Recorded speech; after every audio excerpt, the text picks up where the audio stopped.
ખેતરના શેઢે હાર્વેસ્ટર આવીને ઊભું હતું, પણ કુદરત અને તંત્રની બેદરકારીને કંઈક અલગ જ મંજૂર હતું. ત્યારે જેતપુર તાલુકાના મેવાસા ગામમાં રહેતા દિનેશભાઈ અને લક્ષ્મણભાઈ રાદડિયા માટે આજનો દિવસ ક્યારેય ન ભૂલાય તેવો કાર્ડ બનીને આવ્યો છે. ત્યારે શું બની ઘટના જોઈએ આ અહેવાલમાં. નમસ્કાર દર્શક મિત્રો, BS9 TV ન્યૂઝમાં આપની સાથે હું છું નેહા પટેલ. જેતપુર તાલુકાના મેવાસા ગામમાં ખેડૂત દિનેશભાઈ અને લક્ષ્મણભાઈ રાદડિયાના ખેતરમાં ભયાનક દુર્ઘટના સર્જાઈ છે. તો 4 મહિનાની કાળી મહેનત બાદ જ્યારે ખેડૂત ઘઉંનો પાક ઉપાડવા તૈયાર હતા, ત્યારે હાર્વેસ્ટર ખેતરમાં પહોંચવાની માત્ર અડધી કલાકનો જ સમય બાકી હતો. ત્યારે અચાનક જ ખેતરમાં આગ ભભૂકી ઉઠી હતી અને ત્યારે માત્ર મિનિટોમાં જ 12 થી 14 વીઘાનો ઘઉંનો તૈયાર પાક બળીને ખાક થઈ ગયો છે. તો ખેડૂતોએ PGVCL પર બેદરકારીનો આક્ષેપ કરતા જણાવ્યું છે કે ખેતરના છેવાડે આવેલા ટ્રાન્સફોર્મરમાં અચાનક શોર્ટ સર્કિટના કારણે તરખા ખેતરમાં પડતા મારી 4 મહિનાની મહેનત બળીને ખાક થઈ ગઈ છે. ને એટલું જ નહીં, આગ રોકવાનો પ્રયાસ કરતી વખતે કેટલાક મજૂરો પણ દાઝ્યા હતા. તો ખેડૂતે વધુમાં કહ્યું છે કે બોમ્બે સુપર કંપની માટે તેમણે વિશેષ ઉચ્ચ ગુણવત્તાવાળું બિયારણ લઈને ઘઉંનો પાક તૈયાર કર્યો હતો, અને જેમાં દવા, ખાતર અને મજૂરીનો ખર્ચ લગભગ 1.5 લાખ રૂપિયાથી વધુ થયો હતો. તો હવે આ આગના કારણે લગભગ 4 લાખ રૂપિયાનું આર્થિક નુકસાન થયું છે. તો પીડિત ખેડૂતોએ PGVCL અને સરકાર પાસે તાત્કાલિક વળતરની માંગ કરી છે અને તંત્ર દ્વારા યોગ્ય પગલાં લેવામાં આવે તેવી અપેક્ષા રાખી છે. ત્યારે પીડિત ખેડૂતોની વેદના સાંભળે તેમના પાસેથી જ. મારું નામ પંકજભાઈ દિનેશભાઈ રાદડિયા, ગામ મેવાસા. પંકજભાઈ, કેવી રીતે આગ લાગી? આગ લાગવાનું કારણ શું અને કેટલી નુકસાની, કેટલા વીઘામાં નુકસાની? આપણે એવું છે એમાં કે PGVCLનું TC છે, ત્યાંથી ભડાકો કંઈક બ્લાસ્ટ જેવું થયું એવું દેખાણું. ત્યાં તો છે ને આગ પહોંચી ગઈ અને અંદાજે 12 થી 14 વીઘાના ઘઉં બળીને રાખ થઈ ગયા. PGVCLને એટલી કહેવાનું છે કે તાત્કાલિક ધોરણે થોડીક સહાય કરે. આમાં કેટલો ખર્ચો થયો હતો, કેટલી મજૂરી દેવામાં આવી અને હવે તમારી માંગ શું છે?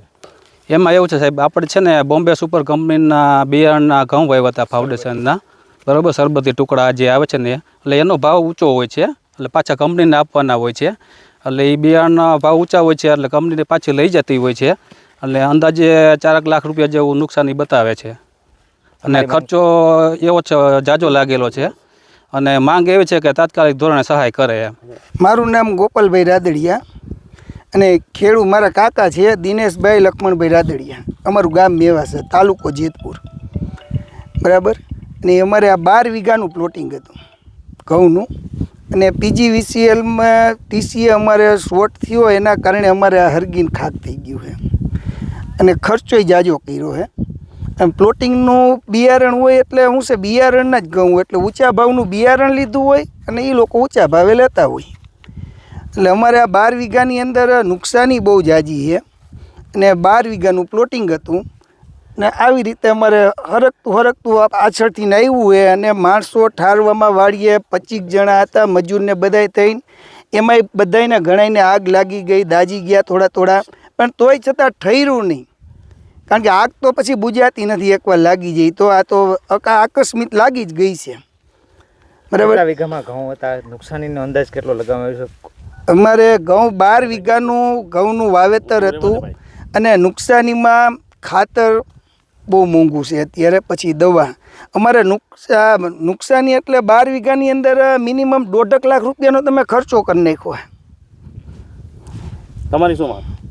અમારી માંગ એ કે આની અમને વળતર મળે, કારણ કે અમારે મજૂર હોય, મજૂરને મજૂરી દેવી પડે, એને તો દેવું પડે અને 4 મહિના લગીનની મહેનત છે.